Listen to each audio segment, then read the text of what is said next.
Publicado em Paris, em 18 de abril de 1857, o Livro dos Espíritos é o marco inicial de uma nova fase da evolução humana. O Espiritismo baseia-se na solidez deste livro, na credibilidade e sabedoria de suas fontes espirituais, na pureza de sua moral evangélica, nos meios de transmissão mediúnica e na coerência de suas revelações. A característica essencial de qualquer revelação tem que ser a verdade. Revelar um segredo é tornar conhecido um fato. Se é falso, já não é um fato e, portanto, não existe revelação.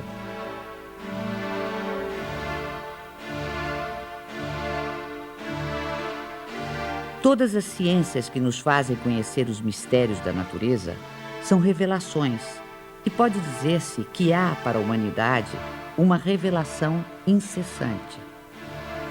A astronomia revelou o mundo dos astros, que não conhecíamos. A geologia revelou a formação da Terra. A química revelou a lei das afinidades entre as substâncias. A fisiologia revelou as funções do organismo.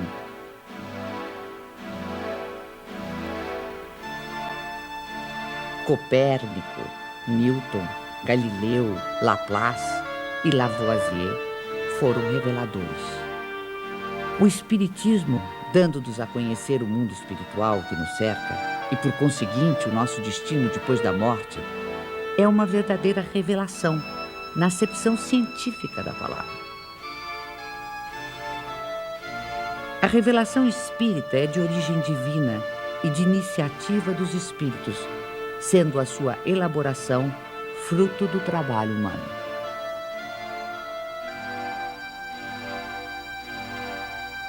Obedecendo a uma sequência histórica, a primeira revelação divina teve sua personificação em Moisés, a segunda no Cristo. A terceira não a tem em um só indivíduo. Aí está um caráter essencial de grande importância. A revelação espírita, ou terceira revelação, é coletiva no sentido de não ter sido dada como privilégio a pessoa alguma. Foi espalhada simultaneamente por sobre a Terra a milhões de seres humanos de todas as idades e condições.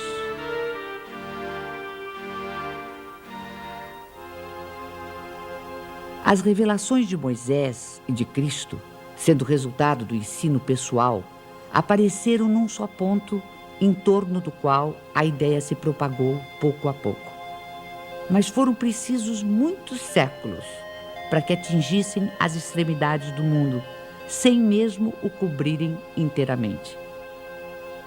A revelação espírita, não estando personificada em um só indivíduo, surgiu simultaneamente em milhares de pontos diferentes, que se tornaram centros ou focos de irradiação. Se o Cristo não disse tudo quanto poderia dizer, é que julgou conveniente deixar certas verdades veladas, até que os homens chegassem ao estado de compreendê-las.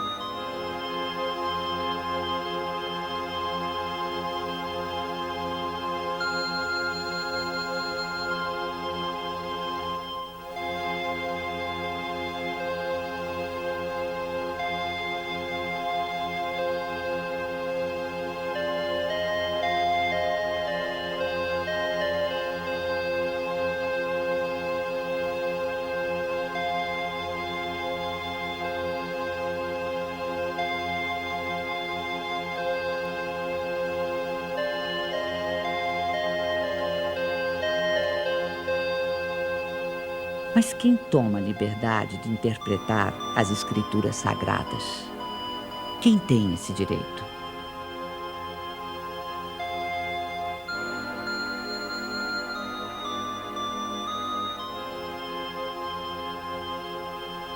Neste século de emancipação intelectual e de liberdade de consciência, o direito de exame pertence a todos, cientistas, religiosos, filósofos e pesquisadores.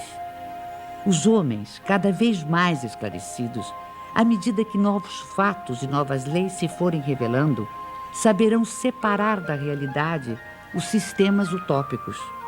Ora, as ciências tornam conhecidas algumas leis. O Espiritismo revela outras. Todas são indispensáveis à inteligência dos textos sagrados de todas as religiões, desde Confúcio e Buda até o cristianismo.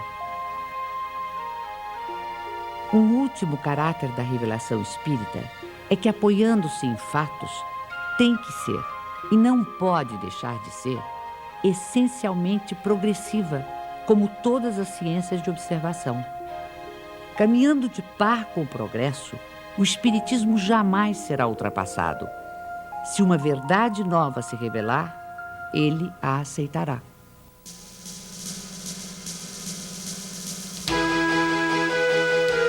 Hoje, mais de 100 anos depois da publicação do Livro dos Espíritos, nenhum dos princípios fundamentais do Espiritismo foi abalado.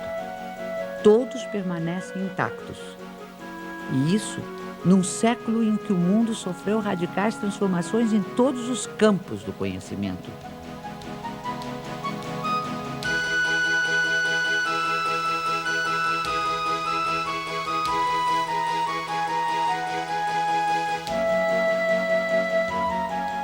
O que se pode observar é que o desenvolvimento da ciência se processa justamente na direção dos princípios espíritas.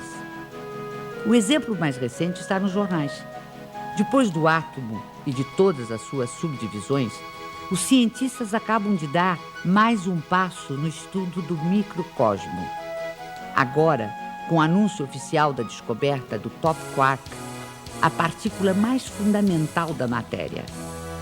Esta conquista científica, que ajudará a entender planetas, estrelas, galáxias e a própria vida, vem confirmar ensinamentos que já nos haviam sido antecipados pelo capítulo 2º do Livro dos Espíritos, sobre os elementos gerais do universo e as propriedades da matéria.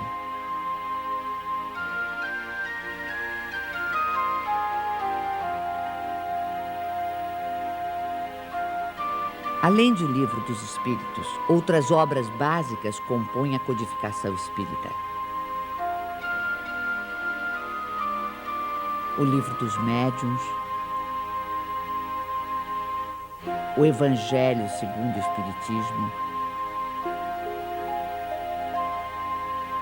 o Céu e o Inferno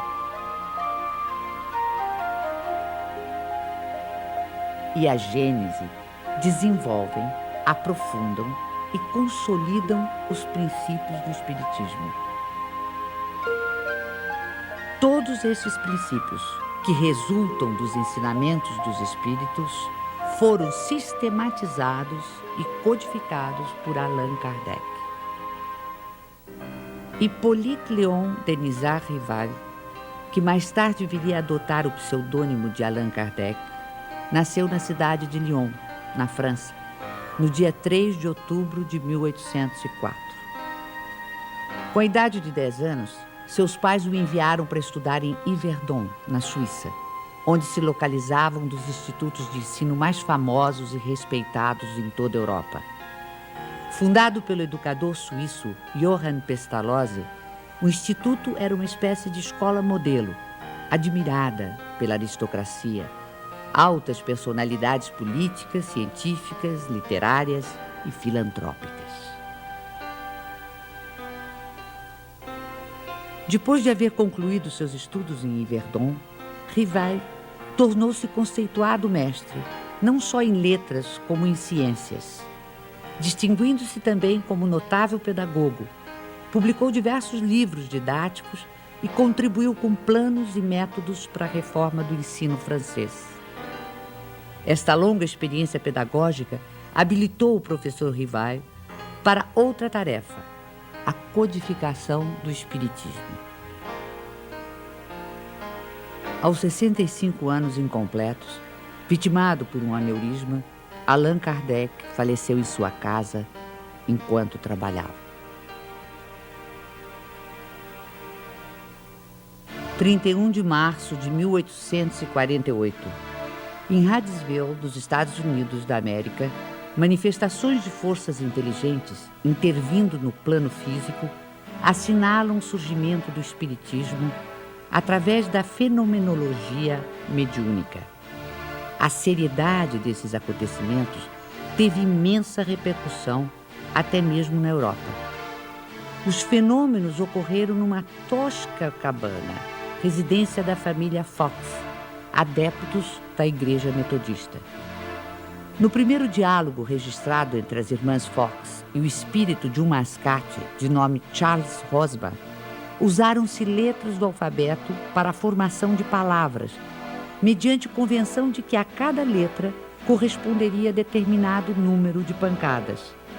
Estava, portanto, descoberto o processo adotado para as comunicações entre os dois mundos. Pode-se dizer que o fenômeno das mesas girantes, que se seguiu aos acontecimentos de Hydesville, preparou o advento do espiritismo, despertando o interesse dos homens de ciência, dentre eles o professor Ribard ou Allan Kardec.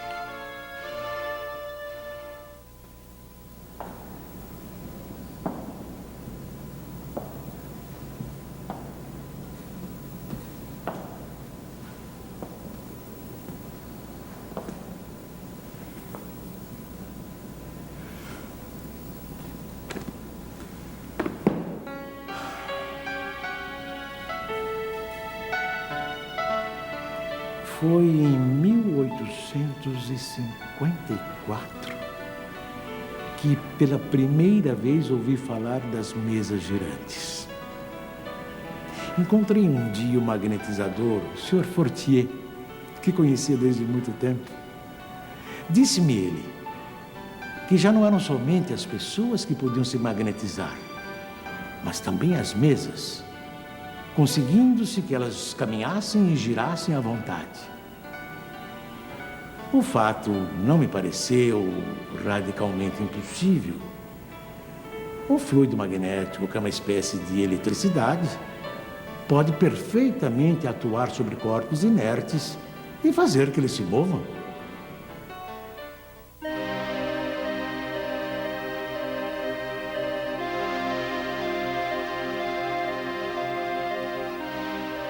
Algum tempo depois, encontrei-me novamente com o Sr. Fortier, que me disse ter um fato muito mais extraordinário. A mesa não só se movia, como também falava. Interrogada, ela respondia através de sinais.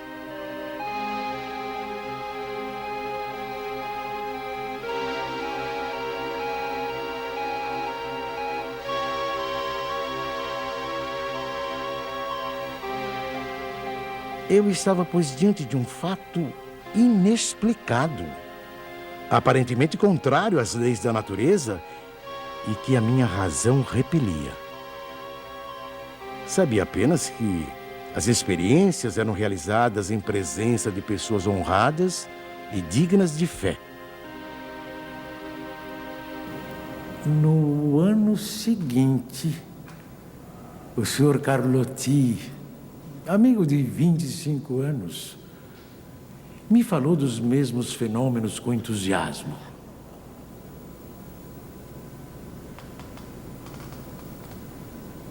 Foi ele o primeiro a me mencionar a intervenção dos espíritos. E me contou tantas coisas surpreendentes que, longe de me convencer, me aumentou as dúvidas.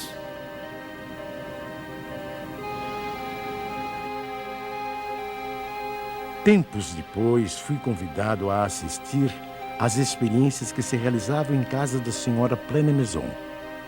Aceitei imediatamente.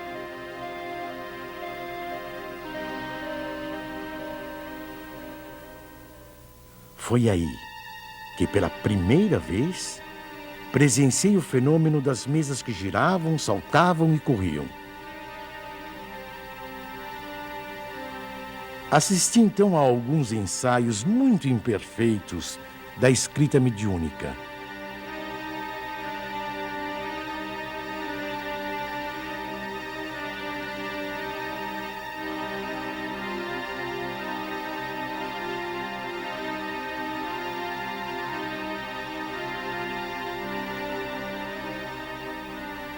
sem dúvida, havia ali um fato que necessariamente decorria de uma causa.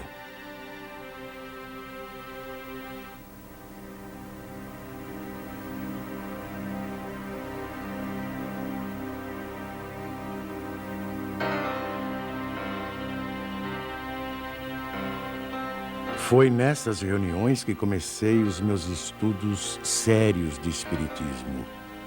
Menos ainda por meio de revelações do que de observações. Apliquei a essa nova ciência, como o fizera até então, o método experimental. Nunca elaborei teorias preconcebidas. Observava cuidadosamente, comparava, deduzia consequências. Dos efeitos, procurava remontar as causas por dedução e pelo encadeamento lógico dos fatos.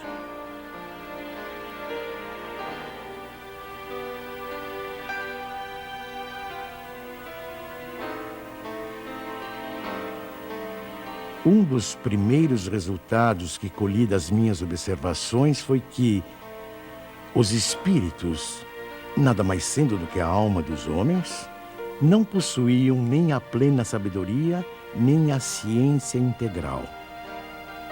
O saber de que dispunham se limitava ao grau que haviam alcançado de adiantamento. A opinião deles só tinha o valor de uma opinião pessoal. Esta constatação me preservou de acreditar na infalibilidade dos espíritos e me impediu de formular teorias prematuras, tendo por base o que fora dito por alguns deles.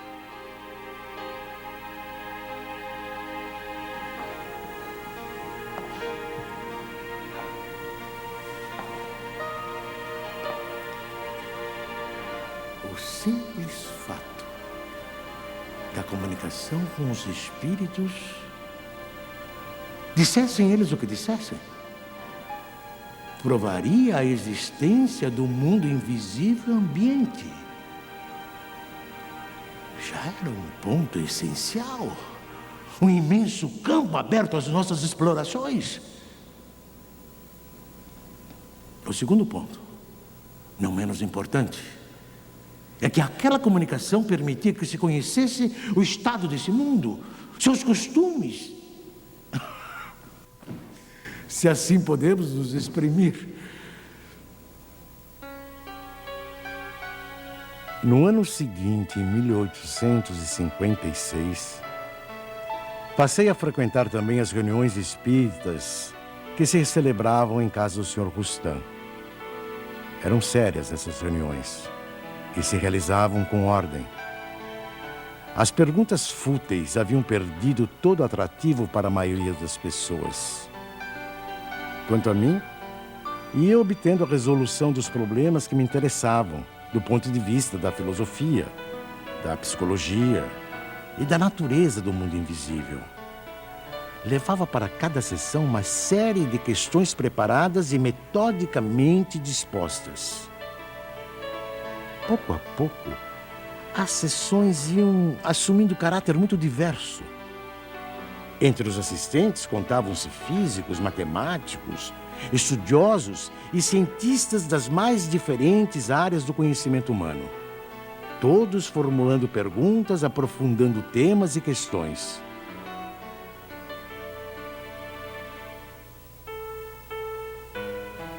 Mais tarde, quando vi que aquilo constituía um todo e ganhava as proporções de uma doutrina, tive a ideia de publicar os ensinos recebidos.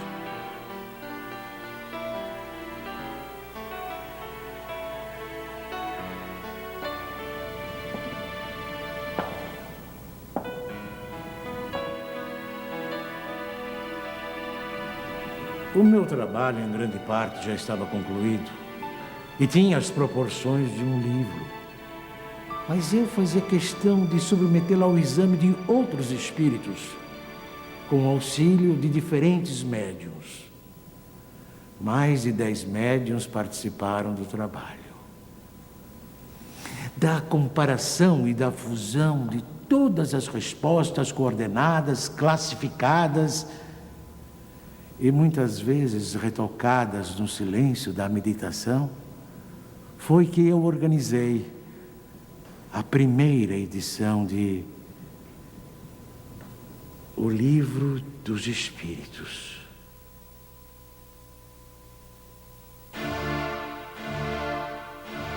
O Livro dos Espíritos foi elaborado através do diálogo, uma das formas mais livres e ricas da tradição filosófica. Hegel definiu a estrutura do diálogo em tese, antítese e síntese. Marx e Engels deram a ele um sentido materialista e revolucionário.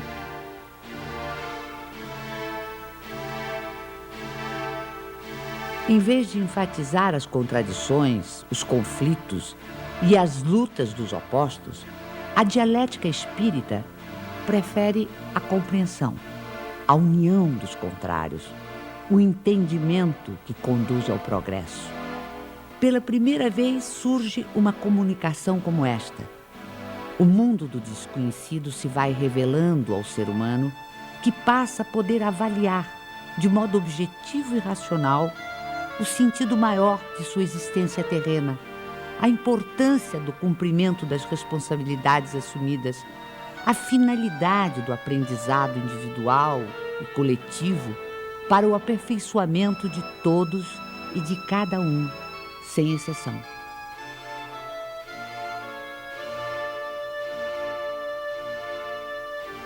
A fé inabalável é a que pode encarar frente a frente a razão, em todas as épocas da humanidade. É aí que reside a principal força do Espiritismo.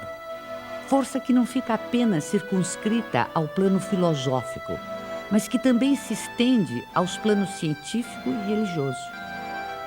Científico, porque o Espiritismo é uma ciência que demonstra experimentalmente a existência da alma e sua imortalidade. O diálogo ou intercâmbio mediúnico entre o mundo espiritual e o mundo corporal vem abrir uma nova era nos estudos espirituais.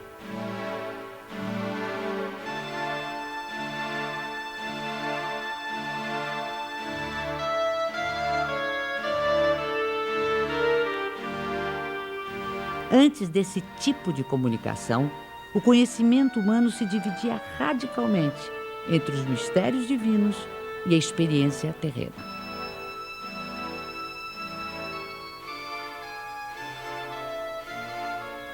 A dialética espírita modifica essa ordem de coisas, mostrando a possibilidade de tratarmos os temas espirituais através da mesma razão que aplicamos às questões materiais. Assim, o Livro dos Espíritos se apresenta como um marco definitivo. Antes dele, tínhamos o espiritualismo utópico. Com ele, e depois dele, dentro dos ensinamentos da doutrina, temos o espiritualismo científico.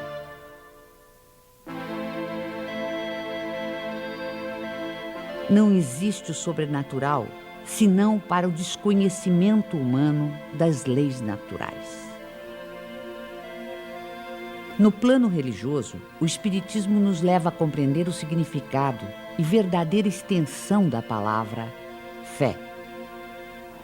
O Espiritismo não tem cultos instituídos, nem igrejas, nem imagens, nem rituais, nem dogmas, nem mesmo hierarquia sacerdotal ou sacerdócio. Através dos ensinamentos espíritas, pode-se fazer uma diferença entre religião propriamente dita e religiões no sentido de seitas humanas.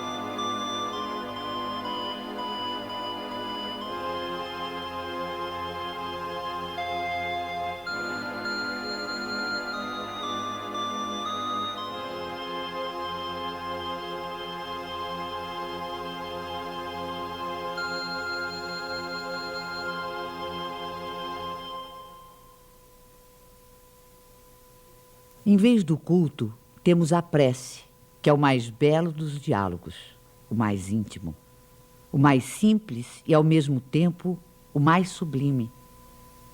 Pela prece sincera, pensamos em Deus numa evocação de pedido, de agradecimento ou de glorificação.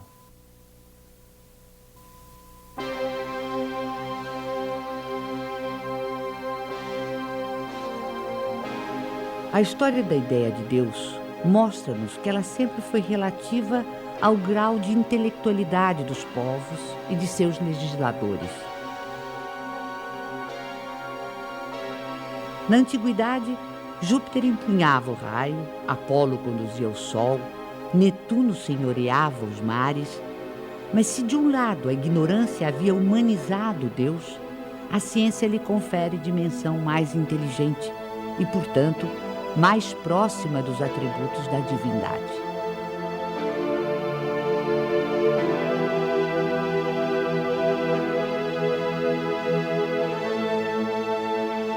Racionalmente, não é possível admitir um efeito sem causa. Olhando o universo imenso, a ordem e harmonia a que obedece a marcha dos mundos inumeráveis, olhando ainda os seres da natureza, o reino vegetal e os minerais, com suas admiráveis variedades,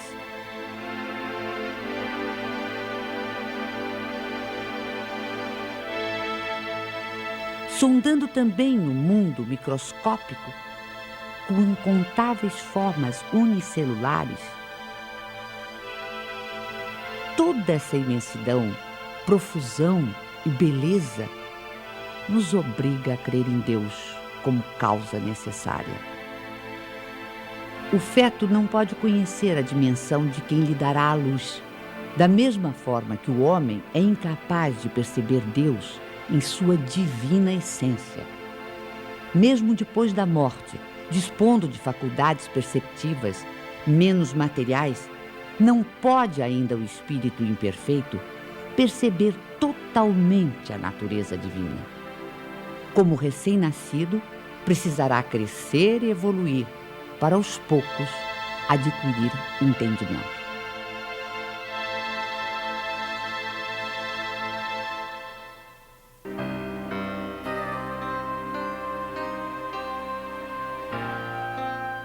No estágio evolutivo em que se encontra, é pelo sentimento, mais do que pelo raciocínio, que o homem pode compreender a existência de Deus.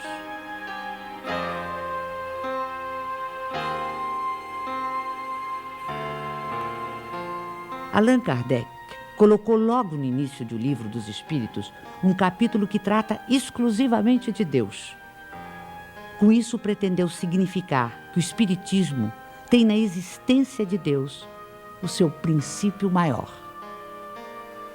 Os seres que se manifestam designam-se a si mesmos pelo nome de espíritos e dizem, alguns pelo menos, que viveram como homens na terra.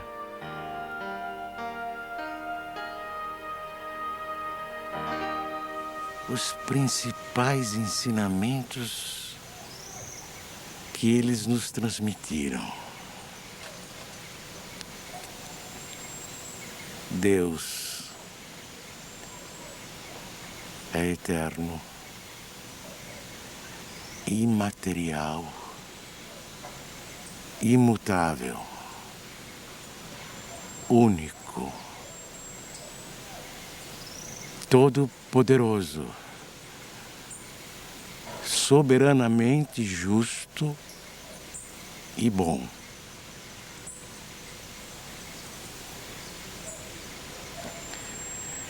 Este é o melhor conceito que a nossa limitada inteligência pode fazer daquele que criou o universo. O universo compreende todos os seres animados e inanimados, materiais e imateriais. Os seres materiais constituem o mundo visível ou corporal, e os seres imateriais, o mundo invisível ou espírita.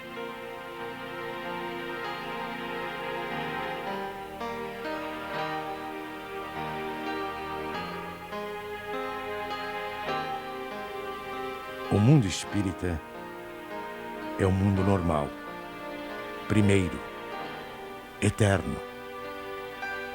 O mundo corporal é secundário. Poderia deixar de existir ou nunca ter existido, sem alterar a essência do mundo espírita.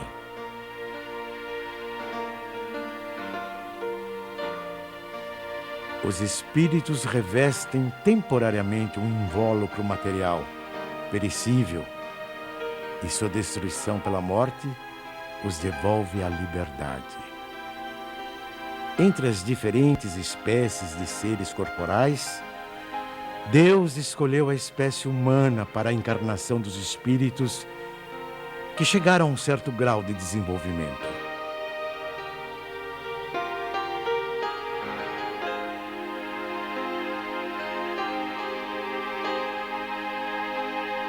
A alma é um espírito que encarnou e, portanto, um ser imaterial e individual que reside em nosso corpo e a ele sobrevive. Antes de se unir ao corpo, a alma é um dos seres inteligentes que povoam o mundo invisível. Ao revestir temporariamente o invólucro carnal, a alma adquire as condições materiais para se purificar e se esclarecer. A união da alma com o corpo começa na concepção, mas só se completa com o nascimento. O homem tem assim duas naturezas.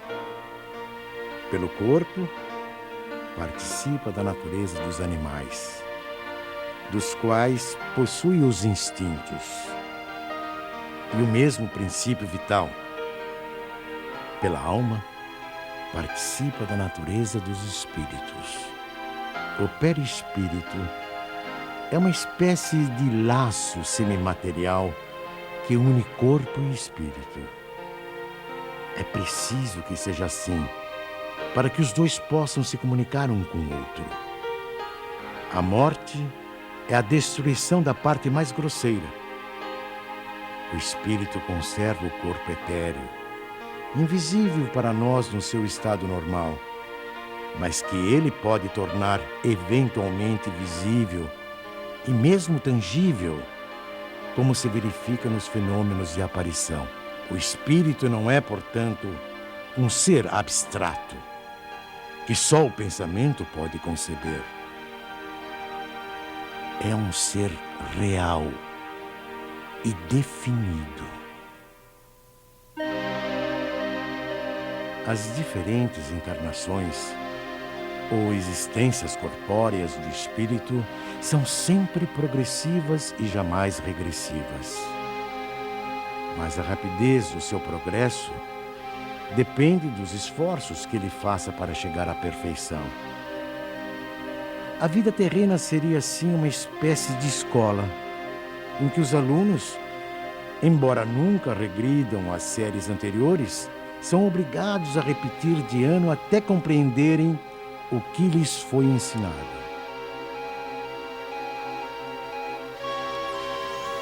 Sem as sucessivas provas das vidas corporais, não haveria justiça. Por isso, todos contamos muitas existências. O principal objetivo da reencarnação reside no melhoramento progressivo da humanidade. A influência dos espíritos sobre os nossos pensamentos e atos é indiscutível. Pensar é vibrar, é entrar em relação com o universo espiritual que nos envolve. Conforme as emissões mentais de cada ser, os espíritos poderão colaborar com ele em seus esforços de progresso ou conduzi-lo à sua ruína. Nada mais natural que se consiga harmonia e felicidade quando a emissão mental for equilibrada e positiva. ou infortúnios e aflições se o pensamento for desequilibrado e doentio. A força e o trabalho da mente estão na base de todas as transformações pessoais e coletivas da humanidade, porque nós, indivíduos e povos, realmente evoluímos em profunda comunhão telepática com todos aqueles espíritos encarnados ou desencarnados que se afinam conosco. A sobrevivência da alma e a possibilidade dos espíritos se comunicarem está amplamente demonstrada pelos fatos espíritas, investigados com todo o rigor científico por numerosos e eminentes sábios e investigadores do século passado e deste século. A proibição mosaica de evocar os mortos já não se justifica em nossos dias. O intercâmbio espiritual ou mediúnico, praticado pelo Espiritismo, se faz pelo predomínio da razão e da ciência e tem como principal finalidade a elevação espiritual e o aperfeiçoamento dos espíritos encarnados e desencarnados com base nos sentimentos de solidariedade e de fraternidade. Assim, a prática mediúnica, bem orientada, é um fator de progresso humano pelos benefícios que produz, tanto no mundo invisível quanto no mundo material. Repelir as comunicações dos espíritos é repudiar o meio mais poderoso de instruir-se pela iniciação nos conhecimentos da vida futura. Todo aquele que sente, num grau qualquer, a influência dos espíritos é, por esse fato, médium. Essa faculdade é inerente ao ser humano, não constitui, portanto, um privilégio exclusivo. Atraímos os espíritos que se afinam conosco, tanto quanto somos por eles atraídos. Quando desenvolvido, o dom mediúnico que gratuitamente recebemos de Deus deve ser utilizado gratuitamente.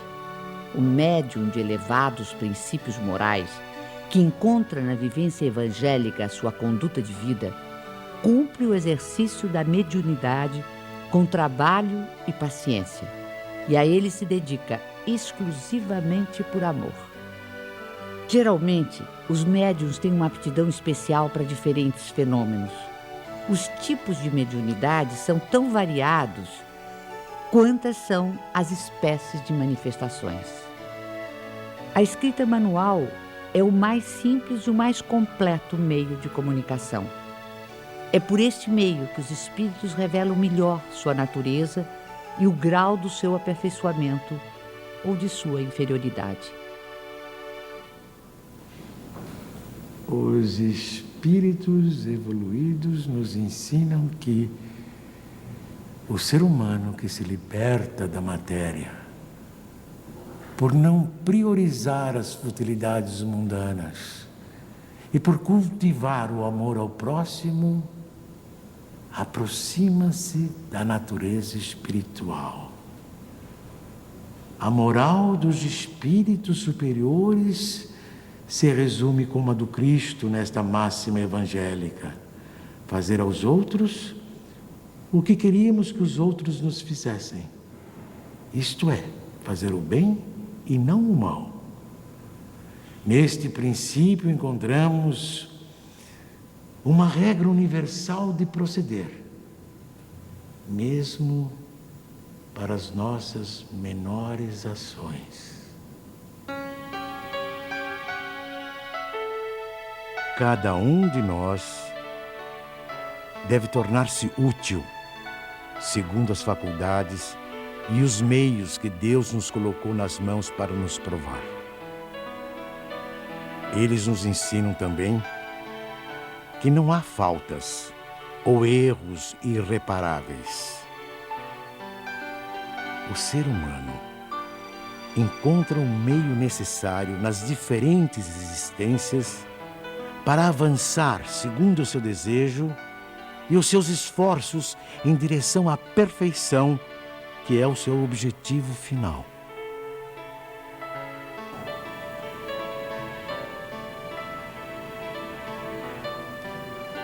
Este é o resumo da doutrina espírita, como ela aparece no ensinamento dos espíritos superiores.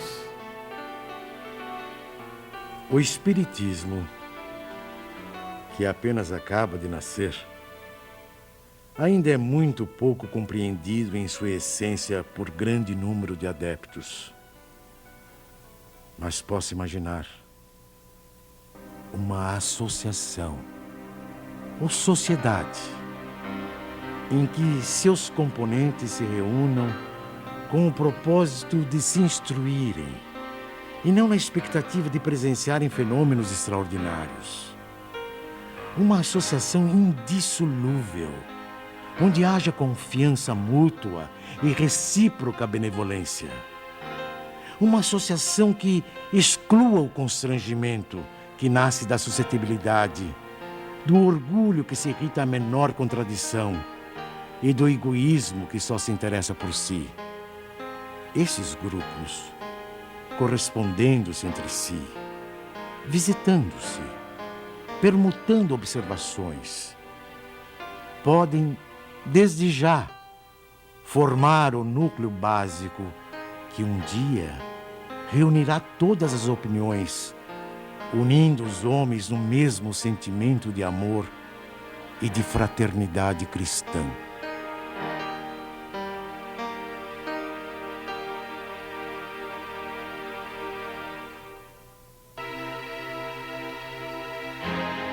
Assim, embora tenha previsto a possibilidade de as reuniões espíritas atraírem número bastante elevado de participantes, Kardec aconselha que estas reuniões se multipliquem, de preferência através da constituição de grupos menores. Espalhados por todo o mundo, os centros espíritas constituem-se em abençoadas escolas. São centros de estudo, de fraternidade, de oração e de trabalho. Pelo volume de obras que realizam, tornaram-se também verdadeiras instituições sociais e assistenciais, que têm sempre presente o espírito do núcleo básico de que nos fala Kardec. Núcleo de amor, onde o aperfeiçoamento individual é prioritário, porque leva naturalmente ao aperfeiçoamento do grupo social e da humanidade. Nosso sistema planetário não ocupa senão um ponto ínfimo do universo, situado quase no final da Via Láctea, uma galáxia onde existem aproximadamente 40 bilhões de estrelas, algumas tão grandes que uma só toma espaço igual ao ocupado pelo nosso Sol e quase todos os planetas em sua órbita. Uma das galáxias mais próximas, a nebulosa de Andrômeda, dista do nosso sistema solar cerca de 680 mil anos-luz. Ora, se o universo tem tais dimensões e se o número de planetas existentes conta-se pela ordem de trilhões ou mais, seria ingenuidade supor que apenas a Terra seja habitada por seres racionais. Segundo o Espiritismo, nos mundos que gravitam no espaço infinito, outras humanidades, em vários graus de adiantamento, encontram habitação adequada ao seu avanço.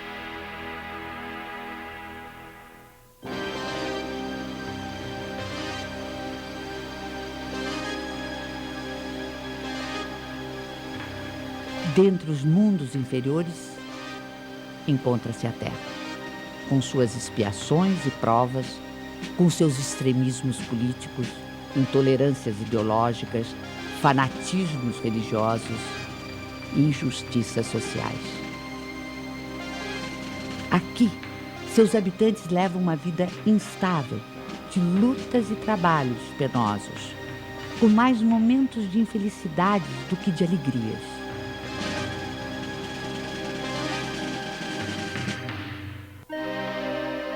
A época atual é de transição, época em que convivem os espíritos de vários níveis de adiantamento.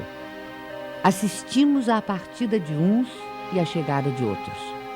A evolução é contínua. Em cada criança que nascer, em vez de um espírito atrasado e inclinado ao mal, que antes nela encarnaria, virá um espírito mais adiantado e propenso ao bem.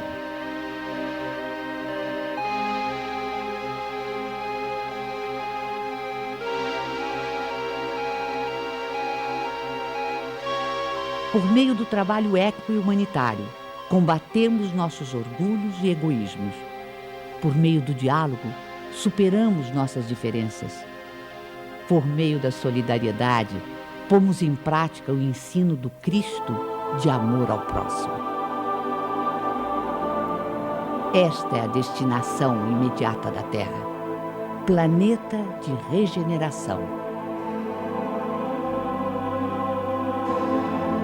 Continuando no seu progresso ininterrupto, a Terra e sua humanidade ascenderão a planos cada vez mais altos, até a perfeição a que todos os mundos e seres estão predestinados.